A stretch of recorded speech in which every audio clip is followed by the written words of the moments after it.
চট্টগ্রামের কয়েকটি দর্শনীয় স্থানের মধ্যে এই কালুরঘাট ব্রিজ টু কর্ণফুলী ব্রিজের যে লিঙ্ক রোডটা করছে এটা অনেক জনপ্রিয় একটা জায়গা।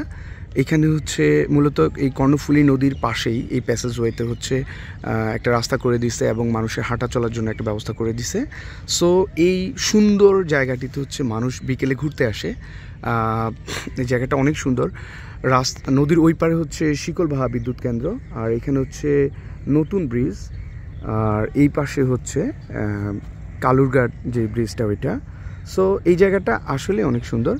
আমি লাস্ট 10 ইয়ার্স ধরে হচ্ছে চট্টগ্রামে আছি। চট্টগ্রামের যে বিষয়টা লক্ষণীয় সেটা হচ্ছে মেট্রোর আশেপাশেই প্রায় 500-র অধিক দর্শনীয় স্থান রয়েছে। সো আমি যত দেখতেছি আমার এই মানে প্রিয় শহরটার আসলে দর্শনীয় স্থানগুলো দেখে শেষ করার মতো না, অনেক সুন্দর।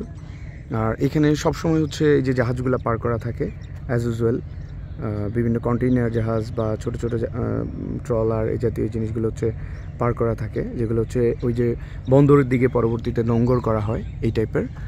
আর জায়গাটা হচ্ছে সিডিএর মাধ্যমে ডেভেলপ করা হয়েছে। সো অনেক সুন্দর। আপনারা চাইলে আপনাদের ফ্যামিলি নিয়ে এই জায়গাটাতে আসতে পারেন, এক্সপ্লোর করতে পারেন এই ন্যাচারাল মানে এনভায়রনমেন্টটা। সো আসতে পারেন। Thank you so much. আসসালামু আলাইকুম রহমতুল্লাহ।